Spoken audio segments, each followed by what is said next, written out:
کے برابر ٹھہراتے ہیں۔ وہی تو ہے جس نے تم کو مٹی سے پیدا کیا، پھر مرنے کا ایک وقت مقرر کر دیا اور ایک مدت اس کے ہاں اور مقرر ہے، پھر بھی تمہیں کافروں اس بارے میں شک کرتے ہو۔ اور آسمان اور زمین میں وہی اللہ تو ہے، وہ تمہاری پوشیدہ اور ظاہر سب باتیں جانتا ہے، اور تم جو کام کرتے ہو وہ سب سے واقف ہے۔ اور اللہ کی نشانیوں میں سے کوئی نشانی ان لوگوں کے پاس نہیں آتی مگر یہ اس سے منہ پھیر لیتے ہیں۔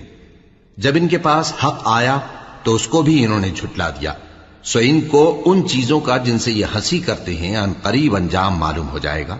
کیا انہوں نے نہیں دیکھا کہ ہم نے ان سے پہلے کتنی امتوں کو ہلاک کر دیا جن کے پاؤں ملک میں ایسے جما دیے تھے کہ تمہارے پاؤں بھی ایسے نہیں جمائے، اور ان پر آسمان سے لگاتار مے برسایا اور نہریں بنا دیں جو ان کے مکانوں کے نیچے بہ رہی تھیں، پھر ان کو ان کے گناہوں کے سبب ہلاک کر دیا۔